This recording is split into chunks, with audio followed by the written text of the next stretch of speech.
Boa noite, meus irmãos. A graça e a paz de nosso Senhor Jesus Cristo. Amém, amados. Graças a Deus. Que oportunidade gloriosa para nós glorificarmos o nome do Senhor, para que nós possamos adorá-lo na beleza da sua santidade. Quero pedir aos irmãos que abram as suas Bíblias em Romanos 8. Vamos fazer a leitura dos versículos 14 até o versículo 17. Romanos 8, do 14 ao 17. Eu peço que os irmãos prestem bastante atenção na leitura da palavra de Deus.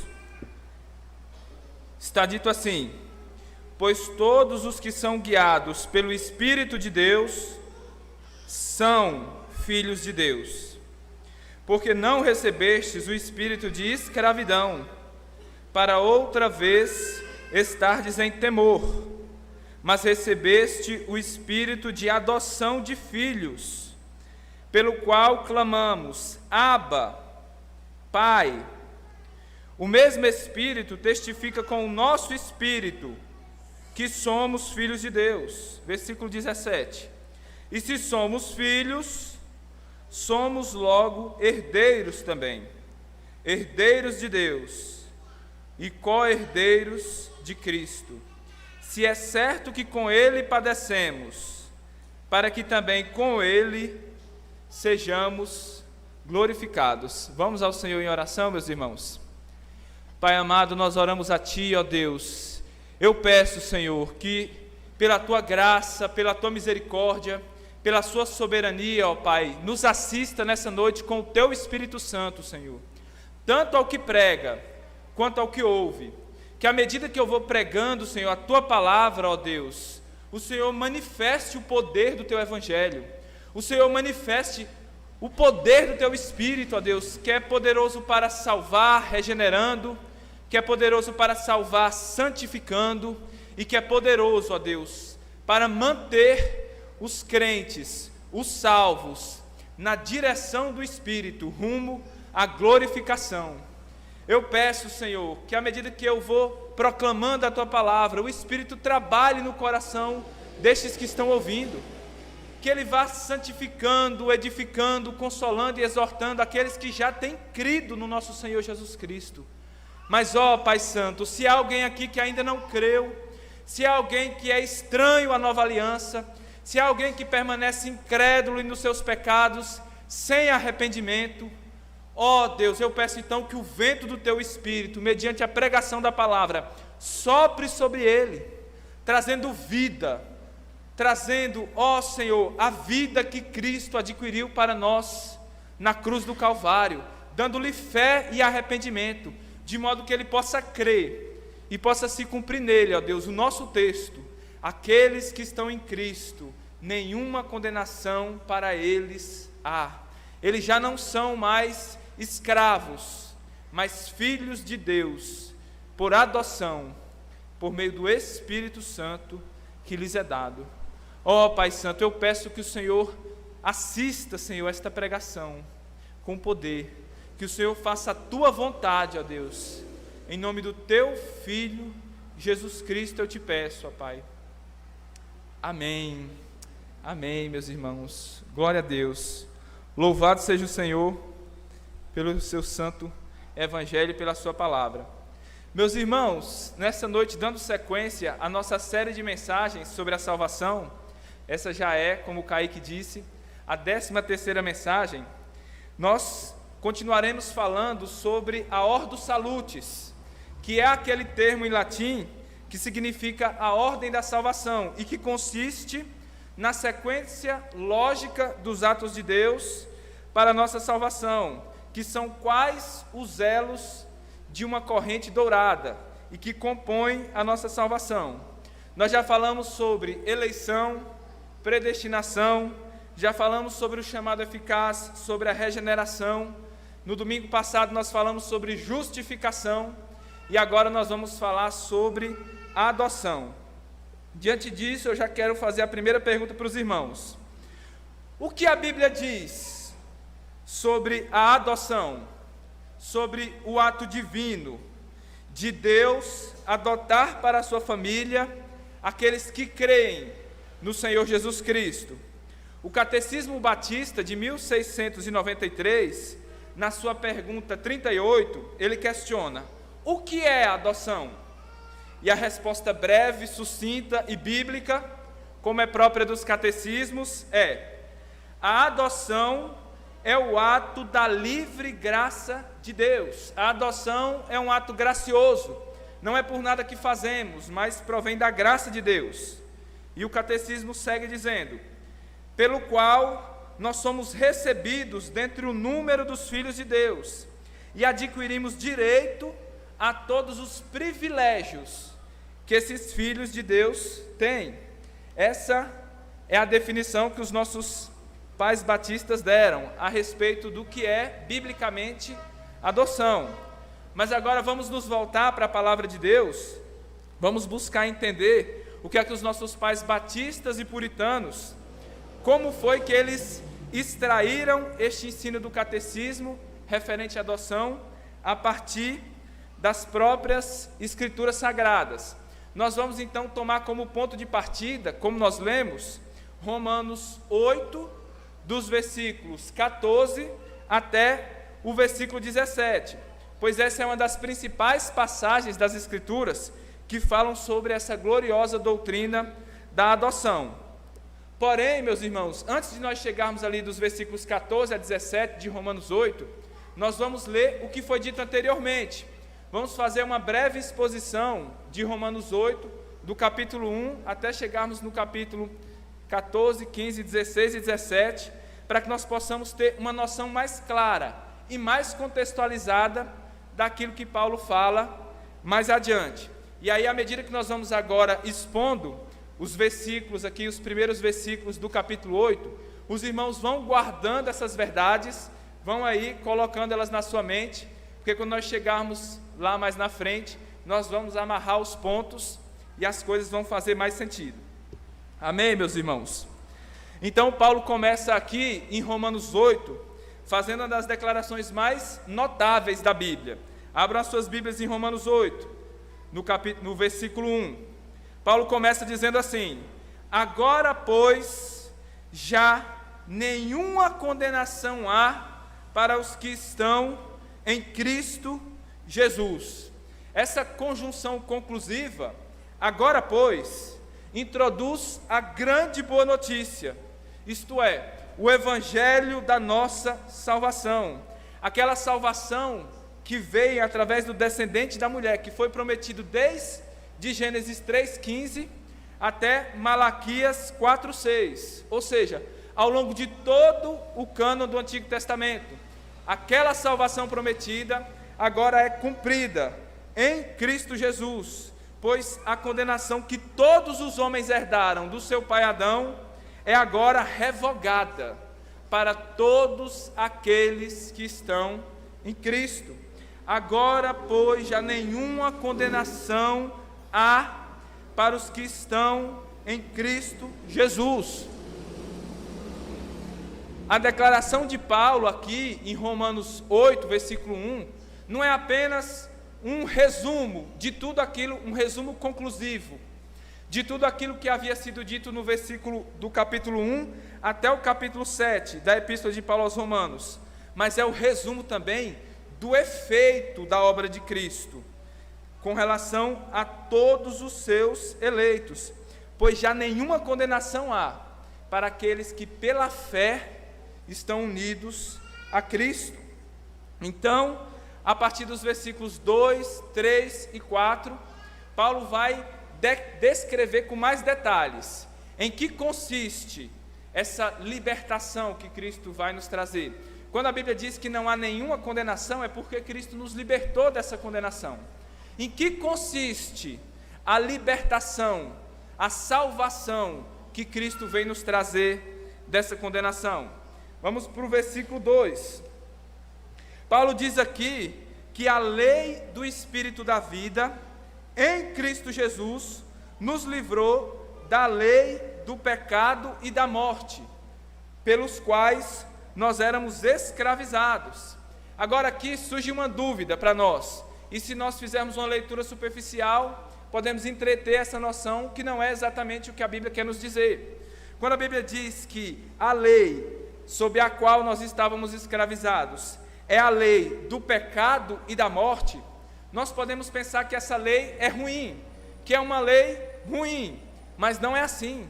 Essa lei que está descrita aqui é a lei de Deus, e como tal, ela é boa.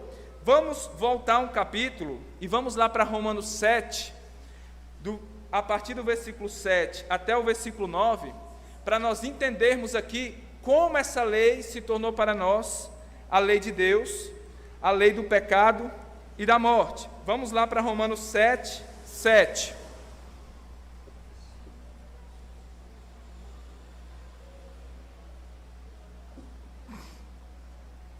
Paulo começa dizendo assim, Romanos 7, 7. Que diremos, pois? É a lei pecado? A lei é a lei do pecado? A lei de Deus é uma lei ruim, é uma lei pecaminosa? E ele continua dizendo, de modo nenhum. Mas eu não teria conhecido o pecado se não fosse por intermédio da lei. Ou seja, a lei não é ruim, a lei é boa, a lei ela não é pecaminosa e nem nos faz pecar. Ela apenas revela o pecado que nós já temos, assim como a luz revela aquilo que está nas trevas. Se esse ambiente estivesse completamente escuro e vocês não tivessem conhecimento dele, e eu perguntasse, o que tem aqui nesse ambiente? O que tem aqui nesse local? Estava completamente escuro, você diria assim, não sei, eu não consigo ver nada. Mas eu ligaria a luz, aí você diria, olha, aqui tem cadeiras, tem pessoas e etc. Ligar a luz não colocou as cadeiras aqui.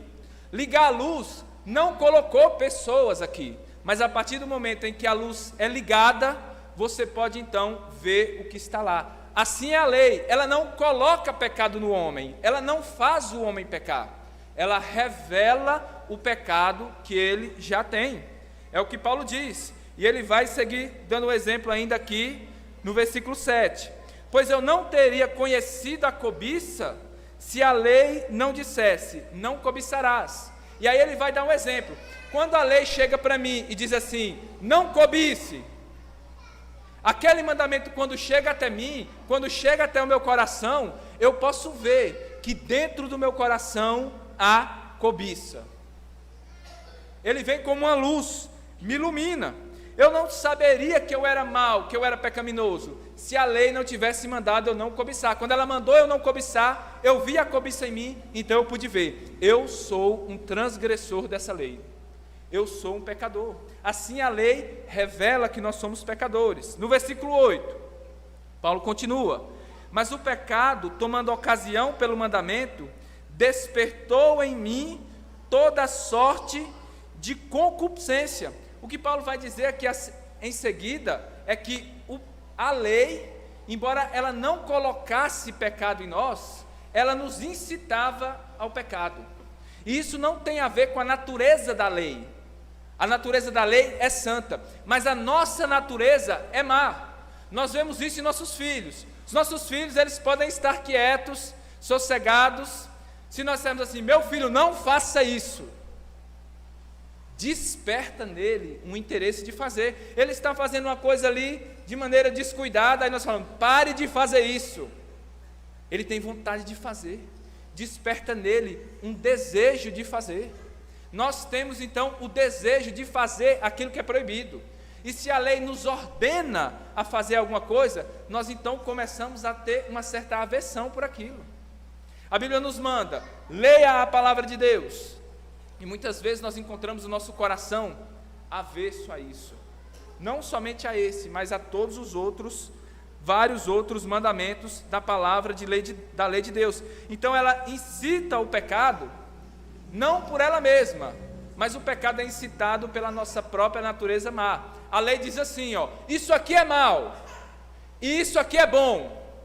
Como nós somos maus, nós temos a tendência de escolher aquilo que é mal e de rejeitar aquilo que é bom. Quando a lei nos mostra o que é bom e o que é mal, nós temos a tendência de escolher aquilo que é mal. Paulo diz ainda no versículo 8, já entrando para o 9: porque sem lei está morto o pecado. Outrora, sem lei, eu vivia, mas sobrevindo o preceito, reviveu o pecado e eu morri. A lei, portanto, quando ela é dada, ela revive o pecado e nos mata. É nesse sentido que essa lei é uma lei da morte, porque ela revive o pecado, mas não por ela mesma. Como eu falei, ela nos mostra o que é pecado e nós tendemos a pecar. Assim, a lei mostra o nosso pecado e ela nos mata. Isso, mais uma vez, revela que a lei é algo bom, pois é próprio daquilo que é bom condenar aquilo que é mal. Isso, mais uma vez, mostra que, embora essa lei seja chamada aqui em Romanos 2, de lei do pecado e de lei da morte, não é porque ela própria é uma lei ruim, uma lei pecaminosa ou uma lei mortal, mas é porque essa lei é demonstrada para as pessoas que são más.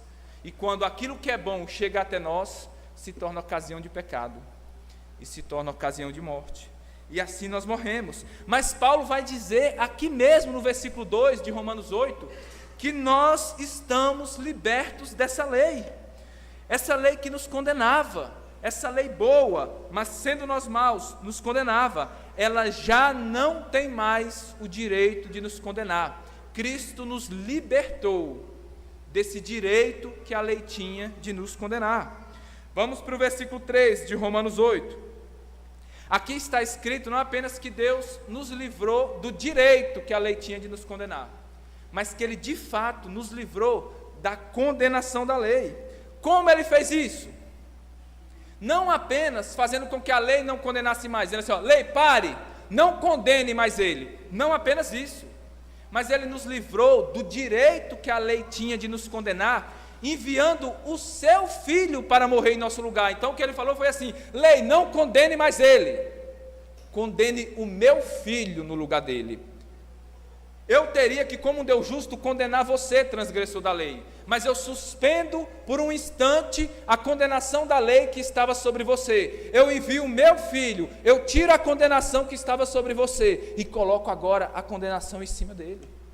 A sua condenação é colocada em cima da condenação do Filho. O Filho se fez carne para, em sua carne, receber a condenação. E assim Ele nos livra da condenação, pois Deus e a sua lei, justos, não podem condenar duas vezes o homem pelo mesmo pecado. Cristo nos livra da maldição da lei, morrendo em nosso lugar, sendo condenado em nosso lugar. Vamos para o versículo 4. Qual é o resultado final dessa obra de libertação que Cristo operou para nós? E o resultado é o seguinte: a lei já não pode mais nos controlar, a lei já não pode mais nos escravizar, nós não devemos mais nada à lei. Agora nós já estamos não mais debaixo do jugo da lei, nós estamos agora debaixo do jugo de Cristo, sendo guiados pelo seu Espírito. É o que diz Romanos 8,4, a fim de que o preceito da lei se cumprisse em nós, que não andamos segundo a carne, mas segundo o Espírito. Qual é o efeito que o Espírito opera nestes que têm sido salvos por Cristo? Libertação. Nós somos libertos da lei que nos condenava, e agora nós estamos agora debaixo de um outro mestre, debaixo de um outro guia, e esse guia é o Espírito Santo de Deus. Cristo nos libera deste senhor duro, deste capataz, deste que nos escravizava com rigor, e agora nos dá um espírito manso, suave e gentil como uma brisa, que nos guia agora não com força, com violência, com terror, dizendo, faça isso, senão você vai ser condenado. Não, Ele diz, venha por aqui, este é o caminho reto, este é o caminho direito, e você vai encontrar descanso para a sua alma. Venha por aqui. Nós somos libertos então da lei como este guia, e agora nós temos o Espírito Santo como aquele que nos guia.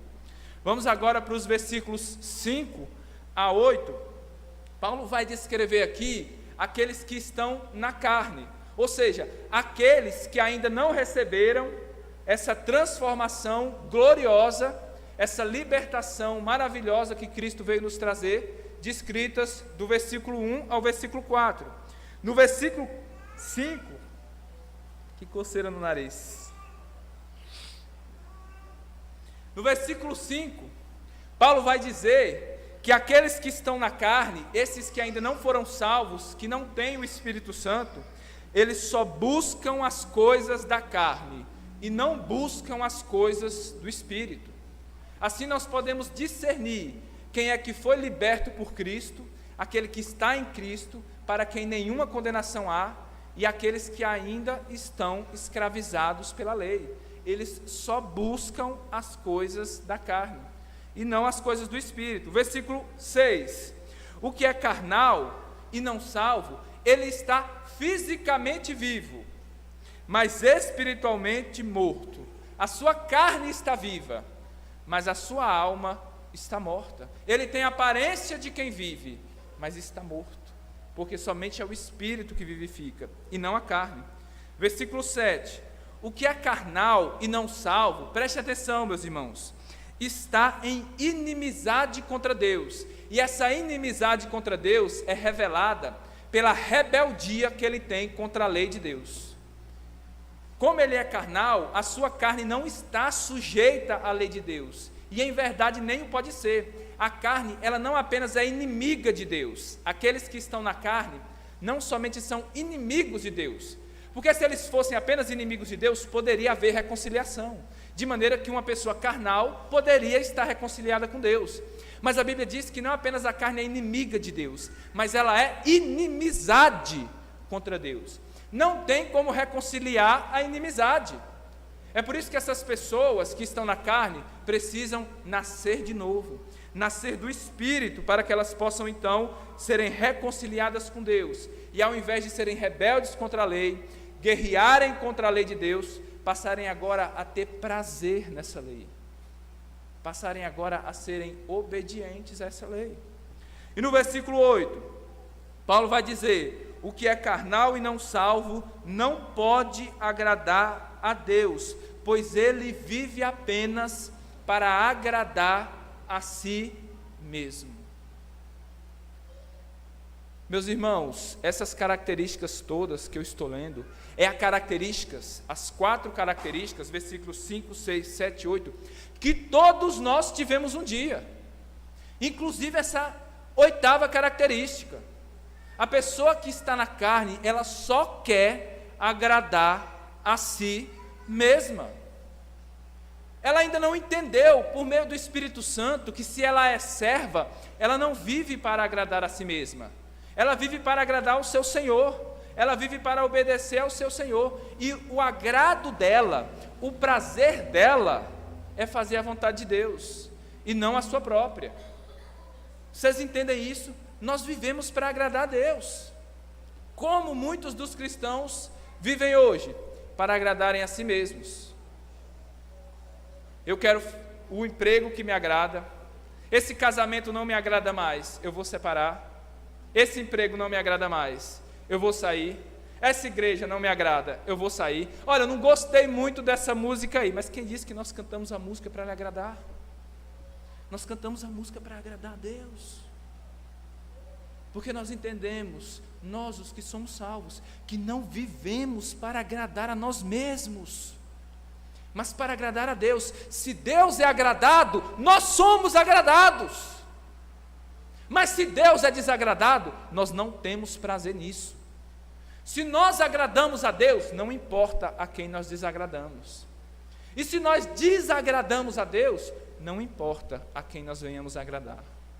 O Filho de Deus tem como alvo principal da sua vida agradar a Deus. Isso não vem de nós mesmos, é uma coisa que o Espírito Santo faz em nós.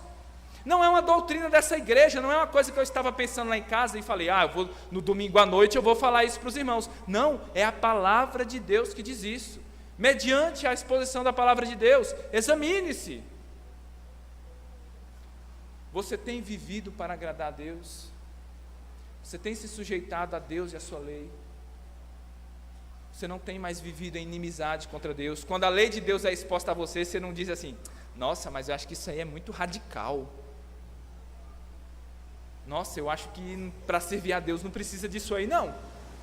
Ler a Bíblia todo dia, orar todo dia, perdoar, independente da ofensa que cometam contra mim. Perdoar o inimigo. Eu acho que isso aí não está certo, não. E você vai levantando desculpas contra a lei de Deus, ao invés de dizer, a lei de Deus diz isso, para mim é como a morte, eu não queria fazer isso, mas se a lei de Deus está mandando fazer, eu vou pedir a graça dele, para que eu possa agradar a ele, e não a mim mesmo. É assim que o Espírito nos guia, é assim que nós vamos sendo transformados. Esse é o processo que mais à frente nós vamos ver como santificação. É assim que o Espírito nos santifica, ele nos salva e nos santifica. Vamos para os versículos de 9 a 13.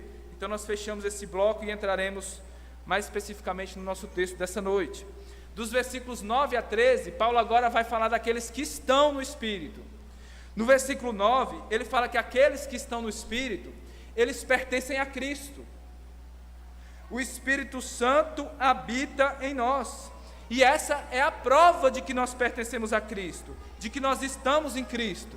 Mas se alguém não é habitado pelo Espírito Santo, esse tal não pertence a Cristo. Essa é a grande característica dos filhos de Deus. Eles são a morada do Espírito. O Espírito habita neles. Mas se alguém não tem o Espírito Santo a guiá-lo, ele não pode ser de Cristo. Ele não é um filho de Deus. O versículo 10 fala de outra característica daqueles que pertencem a Cristo, desses que têm o Espírito, que é, nós somos santificados.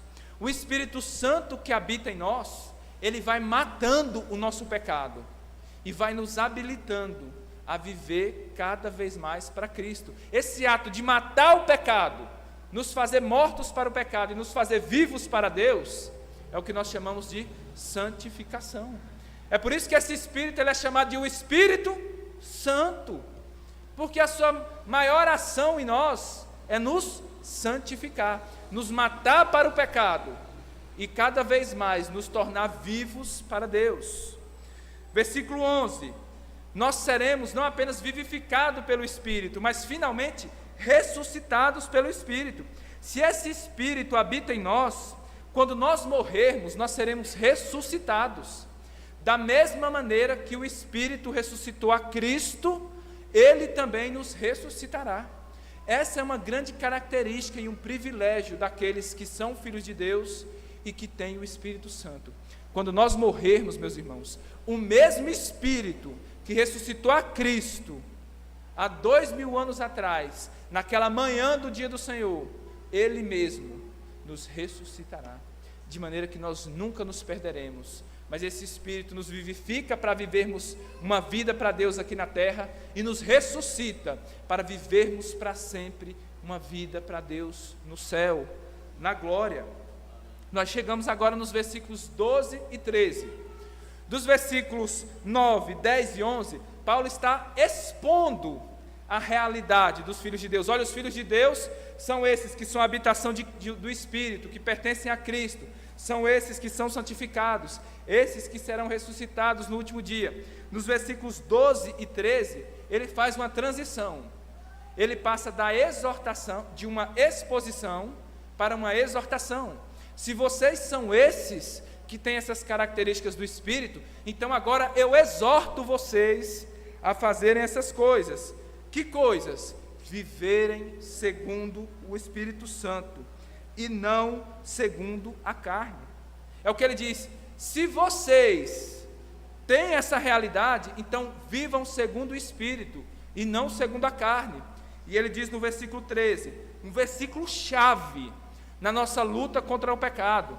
John Owen escreveu um livro inteiro sobre esse versículo, chamado A Mortificação do Pecado.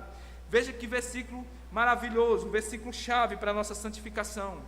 Porque se viverdes segundo a carne, fazendo as coisas da carne, caminhais para a morte. Quem estiver fazendo as coisas da carne, está na estrada para a morte. Mas, se pelo Espírito Santo, esse Espírito que habita em nós, nos santifica, mortificardes os feitos do corpo, certamente vivereis. Qual é o caminho da vida? É o caminho de mortificação do pecado. Como? Pelas nossas forças, eu vou me esforçar mais para obedecer à lei, eu vou morrer agora para me livrar do pecado, eu vou me chicotear. Não.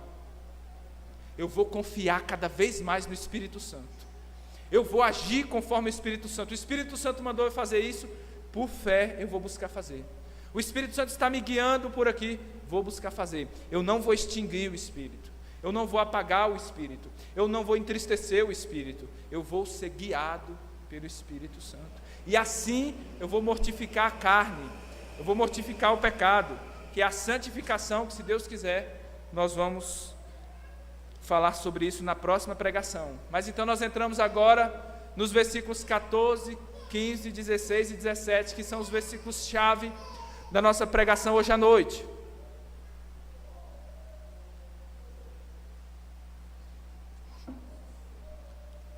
Que falam sobre a adoção. Vamos ler o versículo 14. Pois todos os que são guiados pelo Espírito de Deus são filhos de Deus. Esse versículo nos revela pelo menos 3 coisas. A primeira delas é o benefício dos filhos de Deus. É que eles são guiados pelo Espírito Santo de Deus. Ser guiado, meu irmão, pelo Espírito Santo de Deus, não é o privilégio de algumas pessoas espirituais. Algumas pessoas pensam que ser guiado pelo Espírito é apenas uma coisa para pessoas muito espirituais. Nós acabamos de ler a biografia de um grande missionário e aqueles milagres que ocorreram na vida dele, como o Espírito Santo deu uma revelação especial para ele, e ele conduziu a sua vida dessa e daquela maneira, e ele se constituiu um grande herói da fé. Nós fechamos o livro e dizemos assim: esse foi um homem guiado pelo Espírito Santo. Como se ser guiado pelo Espírito Santo fosse uma característica especial de alguns poucos escolhidos. E não! Não! E não! Esse é um benefício, um privilégio de todos os cristãos.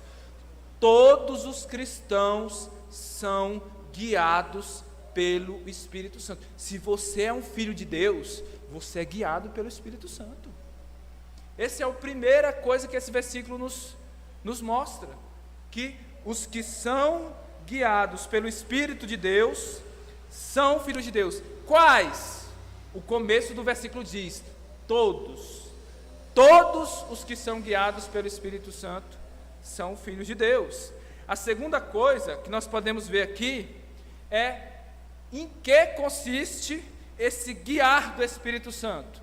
Consiste na santificação, na influência santificadora do Espírito sobre nós, que não é, em primeiro lugar, uma influência ocasional. O Espírito Santo não nos guia uma vez ou outra, em uma ocasião especial das nossas vidas, mas o Espírito nos guia constantemente.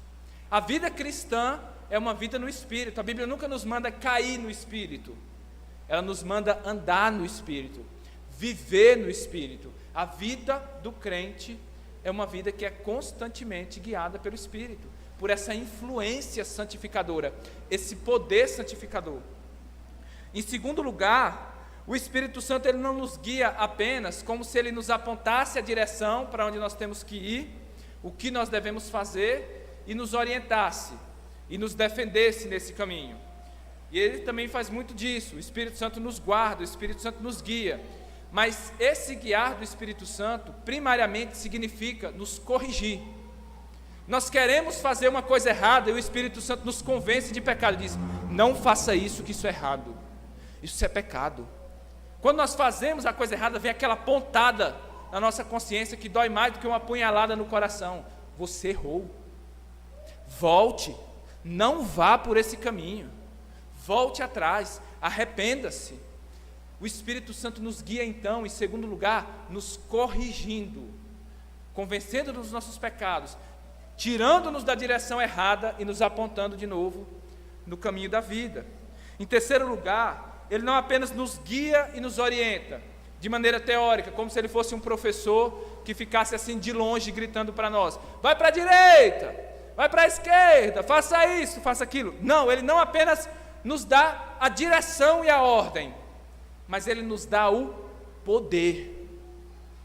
O Espírito Santo nos dá poder. O Espírito Santo nos capacita com poder. Quantas coisas nós fazemos que é absolutamente impossível fazer sem o Espírito? Se há um tempo atrás, quando você não cria, dissesse que você faria muitas das coisas que você está fazendo hoje, você fala, não, eu não acredito que eu faria isso. Eu não acredito que eu renunciaria àquelas coisas. Eu não acreditaria que eu teria feito agora como objetivo principal da minha vida isso. Eu não acredito que eu venceria esse pecado e esse vício maldito que me escravizava. Como eu fiz isso? É porque o Espírito Santo não dá apenas mandamento. Ele dá poder, poder santificador, poder libertador. Ele nos guia eficazmente. Ele faz produzir em nós aqueles efeitos. E por último lugar, o Espírito Santo não nos guia nos obrigando, nos arrastando. Você diz, eu não quero ir para lá não, e o Espírito Santo te pega pelo braço e sai arrastando. Não, Ele nos guia, nos auxiliando, nos consolando e nos encorajando. Você já caiu no pecado 70 vezes 7. E você, dessa vez, decide que nem vai mais levantar. Para que levantar? Para cair de novo? E você diz, eu vou ficar aqui sentado mesmo, me lameando aqui nessa lama, e vou morrer aqui como um porco. Mas o Espírito Santo vem até você. E ele diz assim, pega aqui na minha mão, eu vou te levantar. E aí você fala, mas para que levantar? Eu não consigo andar. Você fala, segure na minha mão, eu te auxilio. E você começa a dar aqueles passos trôpegos, parece que já vai cair de novo. E você começa a lamentar por ter caído em pecado, por ter vivido a sua vida inteira naqueles pecados, mas o Espírito Santo começa a te consolar. O Espírito Santo diz assim, não, mas quem está em Cristo, nova criatura é. As coisas velhas já passaram, tudo se fez novo. Mas eu cometi esses pecados a vida inteira, eu vou ser condenado. Nenhuma condenação há para os que estão em Cristo Jesus.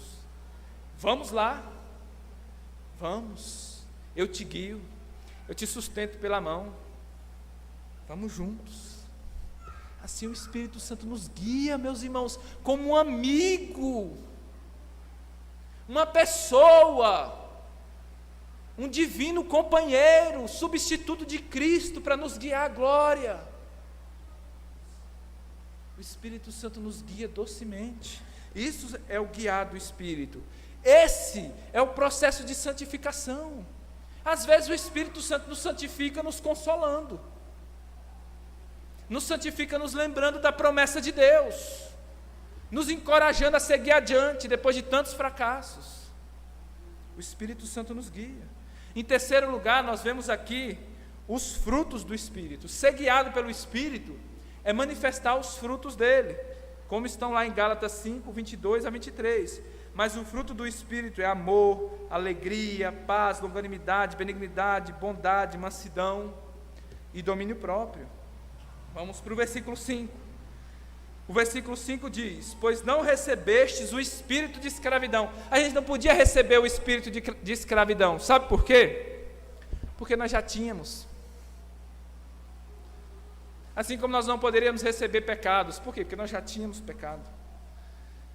Ele continua, para outra vez estardes em temor, porque o espírito da escravidão é sinônimo de temor, é sinônimo de medo. Aqueles que estão em escravidão têm como principal característica o medo. Medo do quê? De passarem a vida inteira naquele estado de escravidão e serem condenados à maldição e ruína.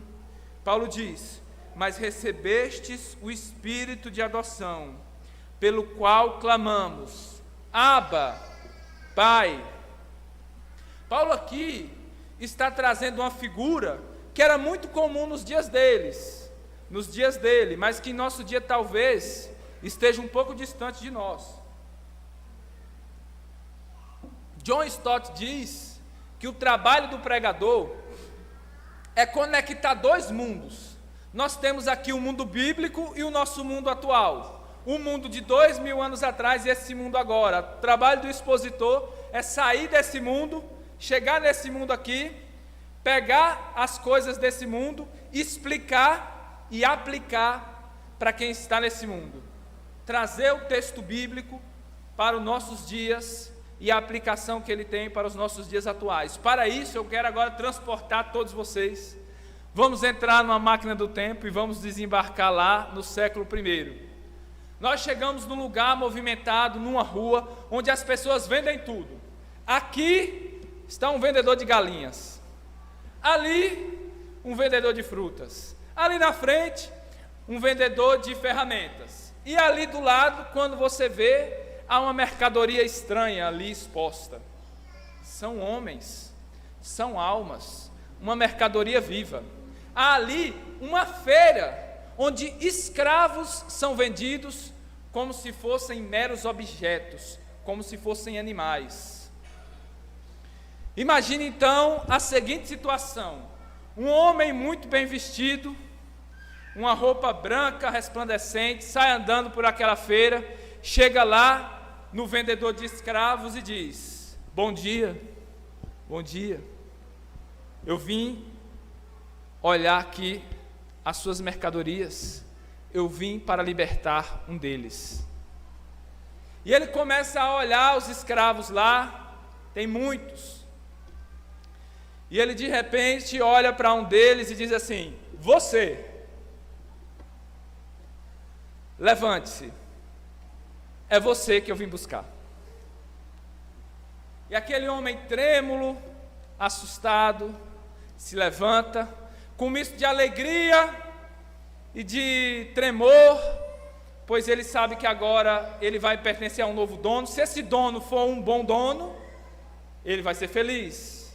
Se for um mau dono, ele será ainda mais desgraçado.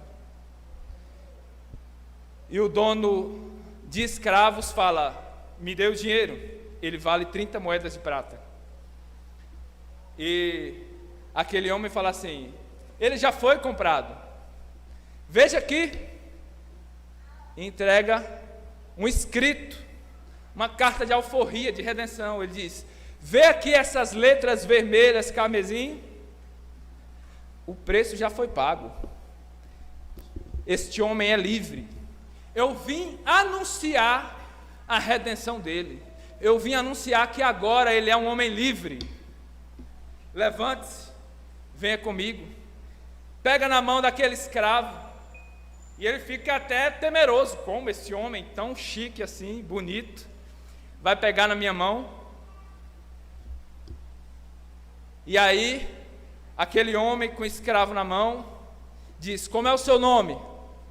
E o escravo diz: meu nome é Desgraçado, pois de agora em diante o seu nome será Cristão. Eu sou o Espírito Santo, e aquele que redimiu é o Filho do meu dono, o filho do seu dono, e nós vamos para lá. E ele conduz aquele homem até uma casa muito bonita, e quando ele entra, há alguém esperando lá. E o homem belo fala para o escravo: é ele. E o escravo chega meio tímido diante dele e diz assim: meu senhor, eis aqui o teu escravo, para te servir em tudo que o Senhor quiser. E aquele homem chega novamente perto do escravo e ele diz: não fale assim, não chame de senhor, chame de pai.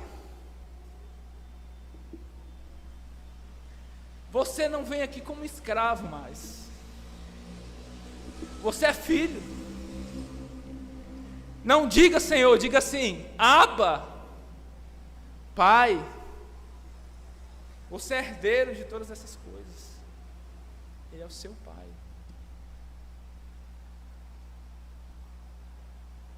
Essa é a imagem da redenção, meus irmãos. Essa é a figura que Paulo quer nos apresentar aqui. Aquele escravo condenado é retirado da total miséria e é levado para a total bênção, não mais para ser servo, empregado, mas para ser filho, não apenas de direito, como era comum entre os romanos. A pessoa recebia o direito, por lei, de ser filho. Mas a adoção bíblica, ela vai além, ela não apenas nos dá o direito, ela nos dá a natureza de filhos. De fato, nós nos tornamos filhos, não apenas por direito, mas por natureza. Somos constrangidos pelo amor, e isso é um ato, meus irmãos, totalmente gracioso. Enquanto esse escravo, que é você, é redimido, outros permaneceram lá a morrer em seus pecados e na sua perdição. Eles viveram em miséria, iriam morrer em miséria. Já pensou se você nascesse como escravo, vivesse como escravo e morresse como escravo? Quem escraviza o homem? O pecado. Mas se eu sou um escravo, então eu não tenho culpa. Sim, você tem total culpa, porque você é um escravo voluntário. É como uma pessoa que se vicia em drogas. Nós olhamos para ela e temos pena. De certa forma ela é uma vítima, mas por outro lado ela é um culpado, porque foi ela que, apesar das advertências, quis entrar naquele mundo de escravidão. Assim somos nós. É isso que a Bíblia quer nos dizer, quando ela nos diz que nós somos salvos, que nós já não temos mais esse espírito de escravidão, mas o espírito de adoção, pelo qual nós clamamos: Abba, Pai. Somos agora adotados. Em João 8, 34 a 36, Jesus diz o seguinte: replicou-lhe Jesus: em verdade vos digo que todo o que comete pecado é escravo do pecado. O escravo não fica em casa, não fica para sempre na casa. O filho sim, fica para sempre.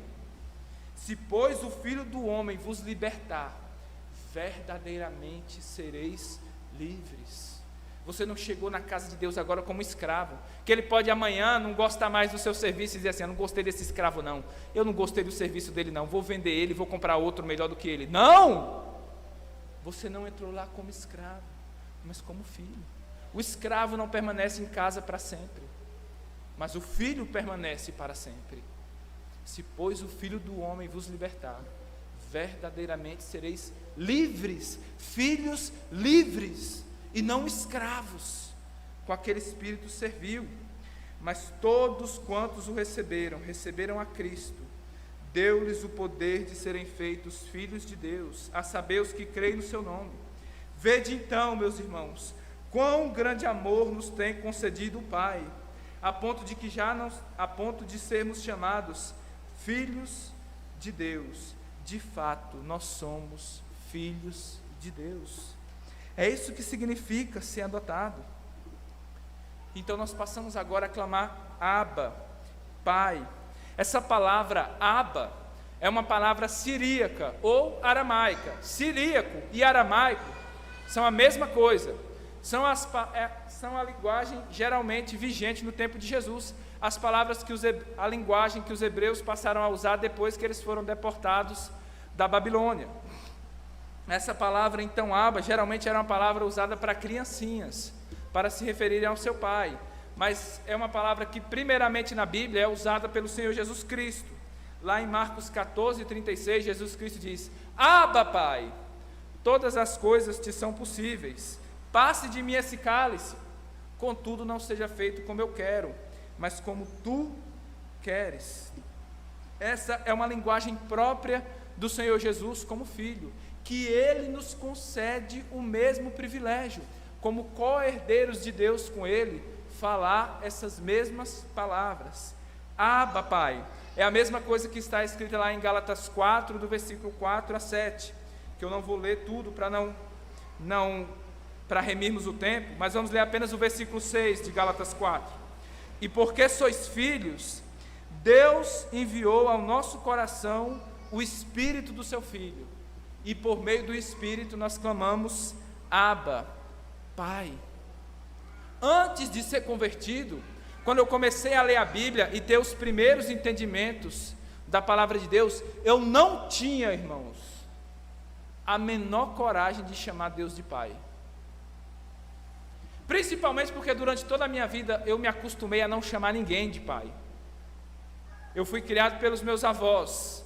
Eu só vi meu pai uma vez na vida, quando eu tinha 10 anos, e agora não tenho a menor ideia das suas características físicas. Se eu o visse agora, para mim seria um completo estranho. Então eu sempre chamei, ao invés de mamãe e papai, vô e vó. Quando eu fui conhecendo o Evangelho e tendo acesso a essas realidades maravilhosas, eu nunca chamava Deus de pai. Eu não tinha coragem. Eu não tinha coragem de me ajoelhar. Eu era como um estranho. Eu não tinha coragem de ter aquela intimidade de filho que só o Espírito Santo capacita um homem a fazer. Mas o Espírito Santo agiu em minha vida. E hoje eu posso dizer: ah, papai, louvado seja o Espírito Santo, que nos capacita a reconhecermos a adoção de filhos, pois Deus nos predestinou para a adoção de filhos, como diz Efésios 1:5. E vocês, meus irmãos, vocês, todos que estão aqui presentes essa noite, vocês podem chamar Deus de pai? Não papaizinho do céu, como as pessoas no mundo ensinam seus filhos a chamarem a Deus e fazer a oraçãozinha na hora de dormir, mas como seu pai, aquele que te redimiu da escravidão e tirou a sua natureza de escravo, as roupas de escravo, e lhe deu direito de filho e natureza de filho. Você pode chamar assim a Deus de pai? Você pode dobrar os seus joelhos, não com o espírito de escravidão, mas com o espírito filial? Examine-se. Apenas agora, a título de esclarecimento, título de curiosidade, é interessante, os escritores bíblicos, quando eles usam a palavra Abba, por eles estarem escrevendo em grego e usarem a palavra siríaca ou aramaica, Abba, em seguida eles colocam a tradução. Qual é a tradução da palavra Abba? Pai. É interessante isso segue a regra de 1 Coríntios 14, 27, de que você não pode falar na igreja palavras em outras línguas. Sempre que uma palavra em outra língua é falada na igreja, tem que haver tradução. Você não pode colocar aba, por quê? Porque você não está escrevendo para pessoas que falam aramaico. Então, se você usar uma palavra de outra língua, você precisa traduzir essa língua. Essa é, de maneira geral, o mandamento bíblico para a tradução. Por exemplo, nessa igreja nós cantamos salmos. A Bíblia nos ordena a cantar salmos, mas os salmos foram escritos em hebraico. Nós não podemos cantar salmos em hebraico. Para que nós cantemos os salmos, nós precisamos traduzir esses salmos. O mesmo vale para o popular e moderno falar em línguas. Se nós falamos em línguas aqui nessa igreja, é necessário que haja alguém que interprete, porque não podemos, na igreja, falar qualquer outra língua senão o português. Se vier alguém aqui falar inglês, tem que ter uma pessoa para interpretar. É o que nós vemos aqui também, rapidamente, no versículo 15. No versículo 16, é dito assim: o mesmo Espírito testifica com o nosso Espírito de que nós somos filhos de Deus. Como o Espírito testifica conosco? Nos guiando, produzindo esses frutos em nós, produzindo esses efeitos em nós. São tantos testemunhos que o Espírito Santo produz em nós, que nos faltaria o tempo para falar de todos eles. Mas a partir do momento em que nós já falamos de todas essas coisas, os irmãos vão recordando agora as operações do Espírito em nós, os frutos, a santificação, a consolação, o encorajamento, todas essas coisas que o Espírito Santo produz em nós, essas coisas dão testemunho com o nosso espírito de que nós somos filhos de Deus. Isso é uma realidade em você. O Espírito Santo testifica em seu coração que você é uma filha de Deus, que você é um filho de Deus. Se sim, você tem privilégios a todas as coisas de Deus. Eis a refeição do Senhor, é a mesa do Senhor, você é filho. Como podemos proibir um filho de Deus de comer do pão de Deus? Você é filho, todas as bênçãos de Deus lhe pertencem. Tudo é seu. Você é um herdeiro de Deus, é o que vai dizer em seguida no versículo 17. E se nós somos filhos, Somos logo herdeiros também, herdeiros de Deus e co-herdeiros de Cristo, se é certo que com Ele padecemos, para que também com Ele sejamos glorificados. E aqui nós ligamos essa adoção do Espírito com a glorificação, como nós vemos lá em Romanos 8,30, quando vai dizer que os que predestinou, chamou, justificou e glorificou. Aqui, primeiramente, nós temos três coisas: que nós somos herdeiros de Deus. Nós temos o testador, aquele que faz o testamento. É por isso que a Bíblia é chamada a primeira parte de Antigo Testamento e a outra parte de Novo Testamento, porque nós temos um testador. Essa é a carta que nos garante todas as bênçãos, porque nós vemos aqui a palavra de Deus, e Deus como nosso testador, nós temos plena certeza, nós somos herdeiros de Deus. Onde está o testamento que mostra isso?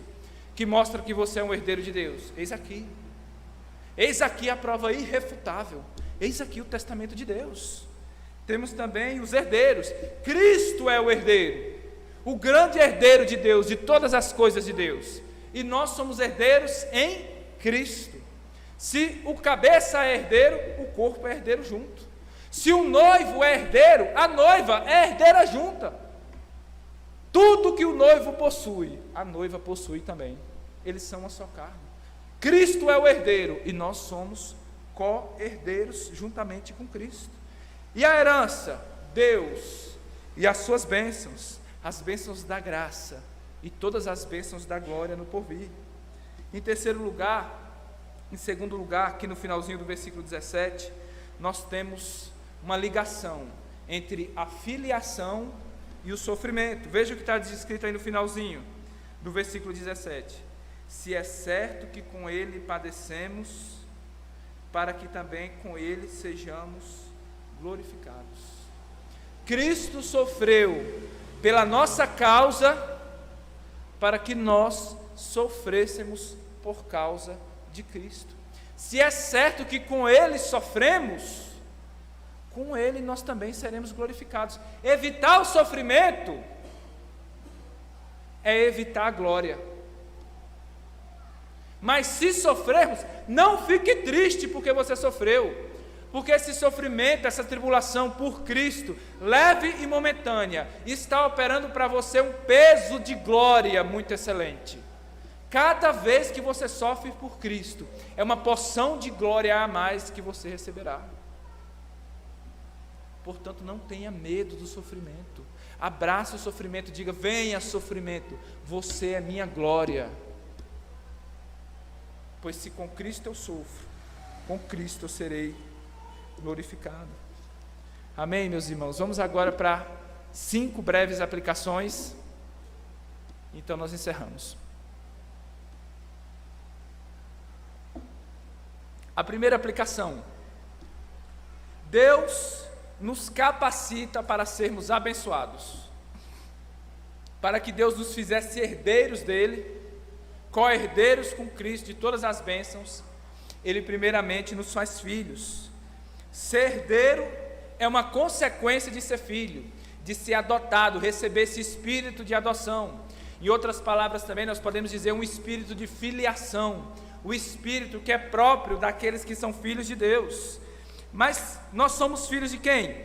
Filhos de Deus.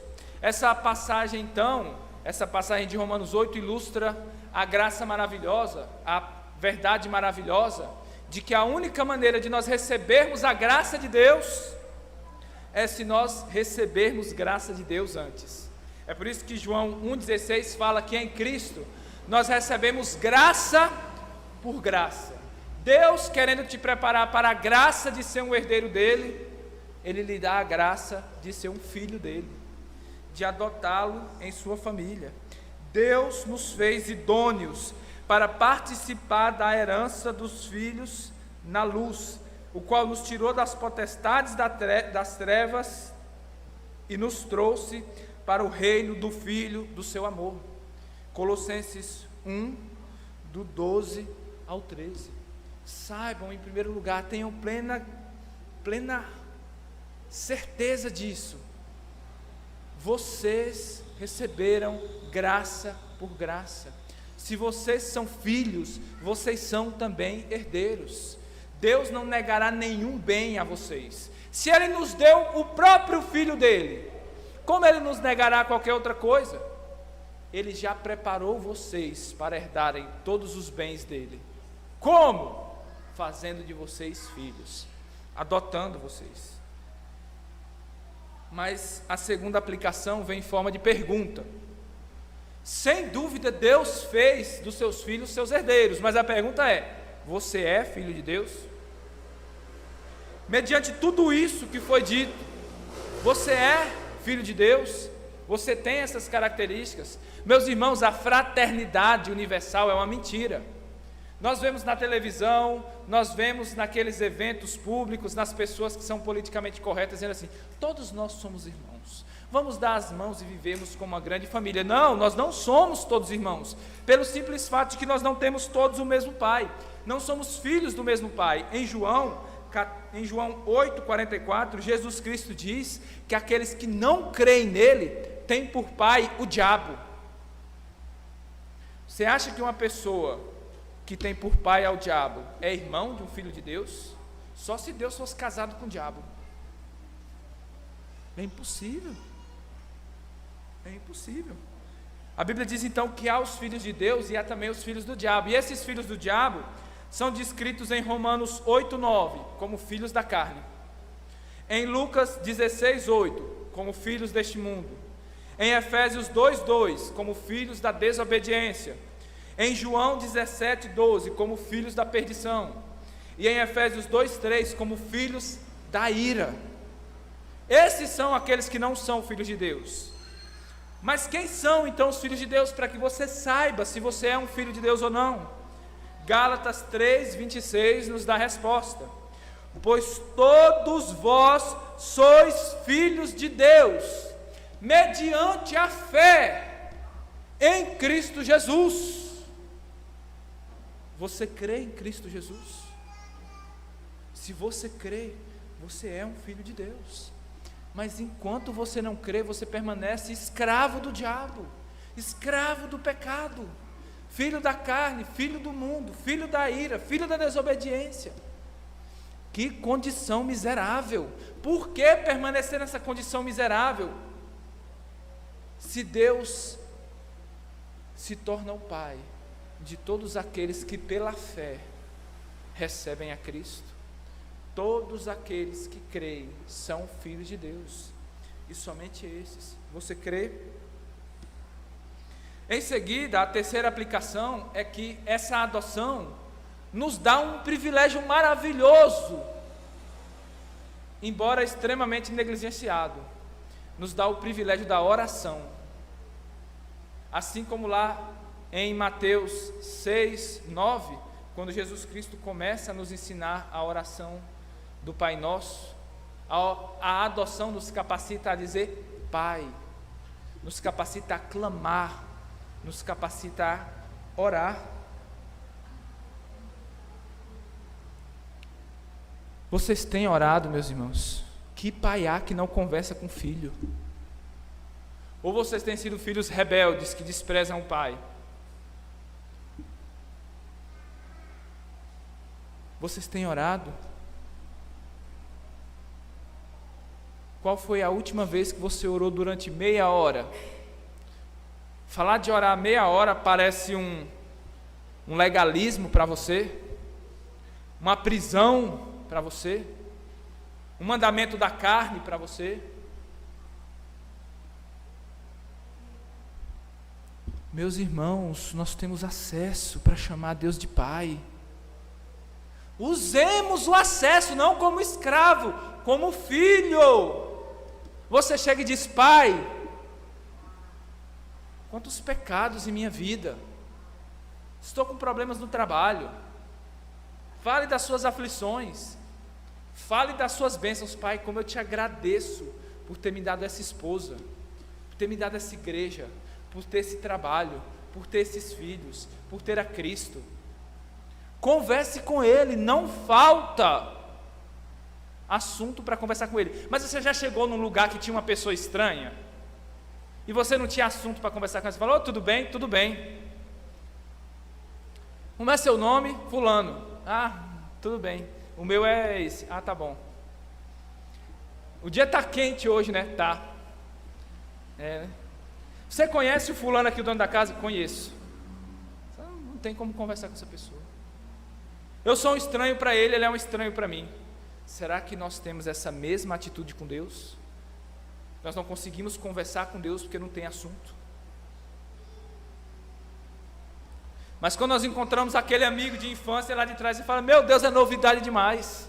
Você tem que vir aqui em casa para a gente conversar horas e horas para colocar os assuntos em dia. Tem muita coisa para falar. Por quê? Porque nós somos íntimos. Nós temos comunhão.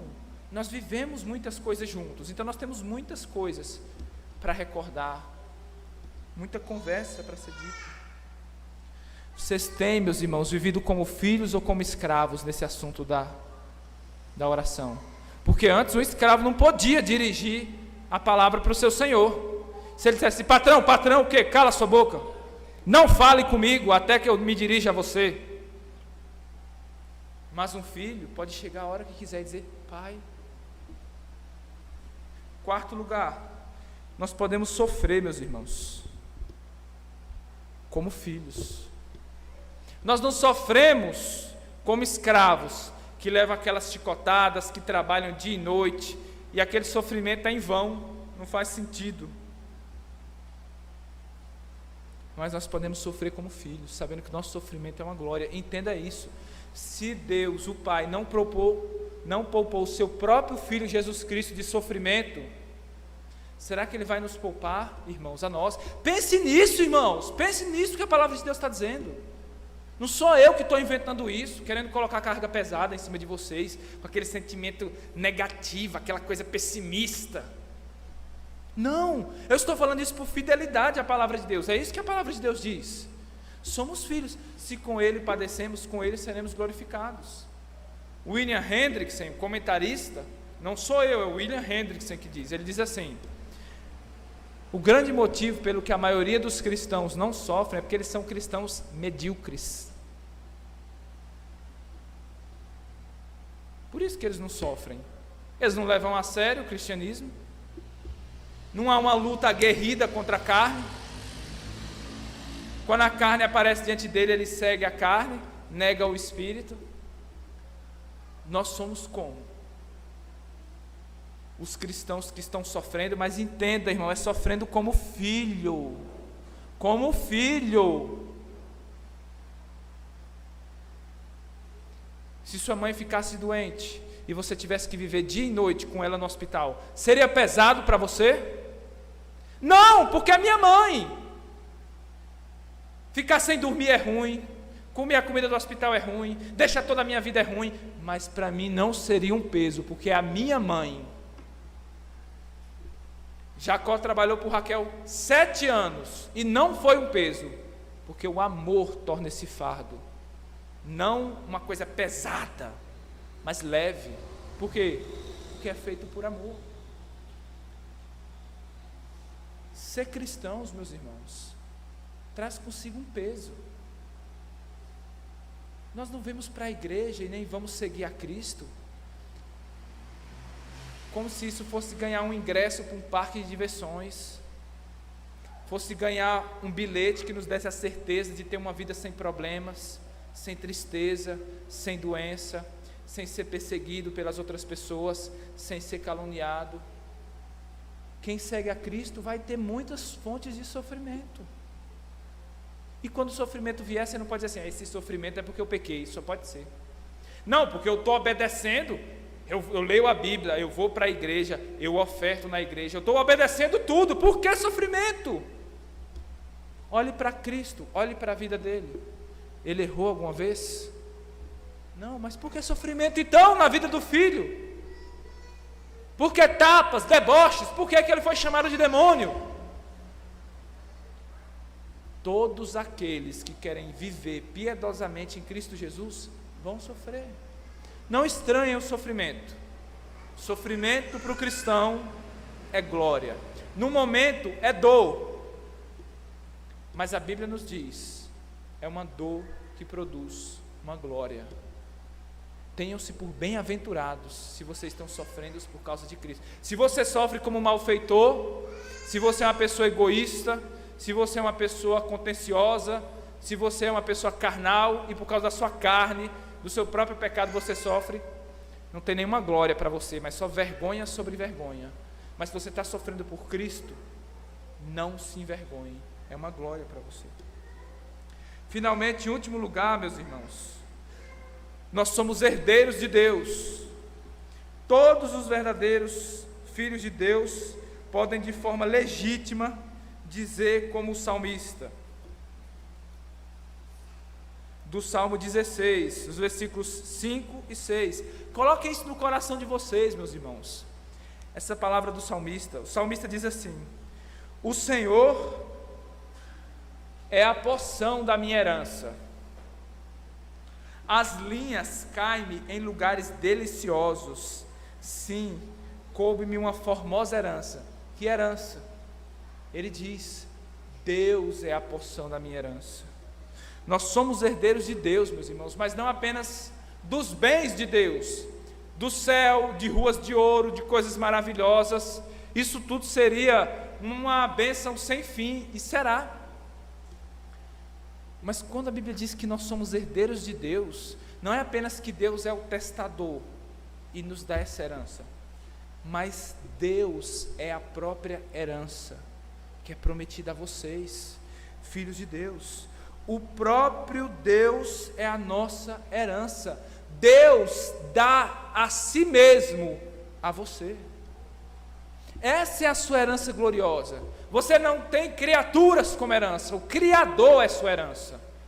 O próprio Senhor Jesus Cristo, o próprio Espírito, o próprio Pai se dão a você, se doam a você. E assim como você pertence a Deus, Deus pertence a você completamente. Ele é sua herança. Nós somos como a tribo de Levi, não temos porção nessa terra. O Senhor é a nossa herança. O salmista diz: tu és a porção da minha herança. Que formosa herança eu tenho. Não é terra, não é ouro, é o próprio Deus que é minha herança. Com esse espírito, então, meus irmãos, tendo a Deus como a nossa herança, vamos ler Cantares, capítulo 2, versículo 16, capítulo 6, versículo 3, e o capítulo 10, capítulo 7, versículo 10. Diz assim lá em Cânticos: a noiva dizendo para o seu noivo, preste atenção nessa relação de pertencimento mútuo, nesse amor profundo que nós como filhos temos com nosso Pai: o meu amado é meu, e eu sou dele.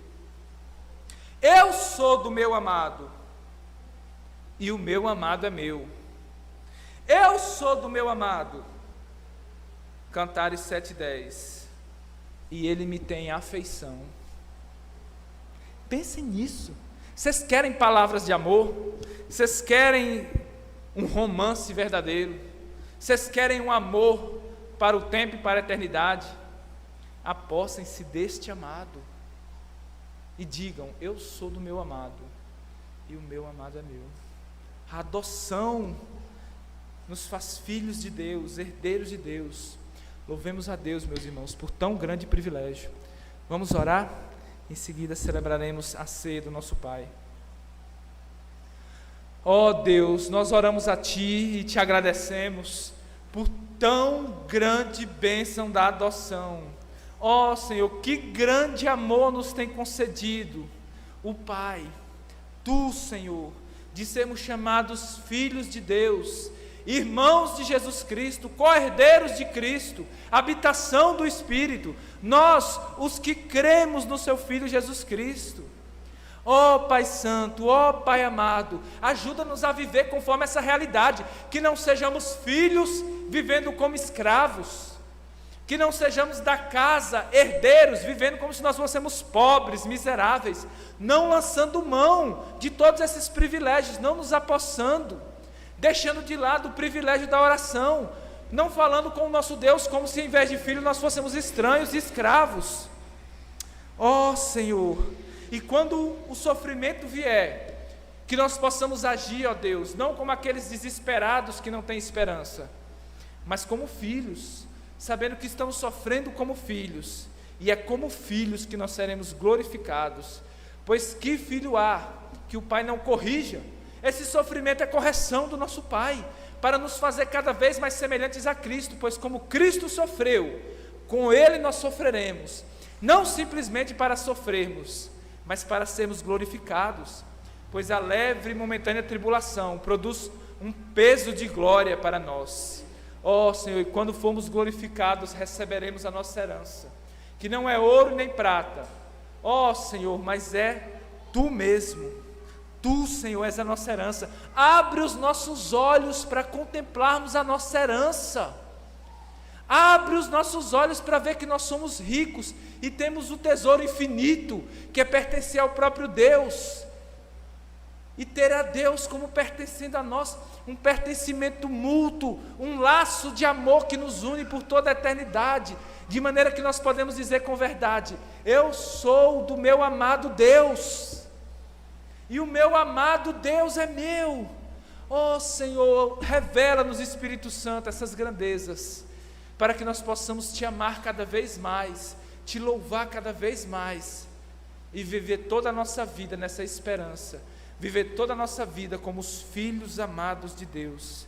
Assim nós oramos a Ti, ó Pai, e assim nós Te agradecemos em nome do Teu Filho Jesus Cristo, por quem nós alcançamos a redenção. Amém. Amém, meus irmãos. Vamos para a ceia do Senhor, vamos nos banquetear na mesa do nosso Pai.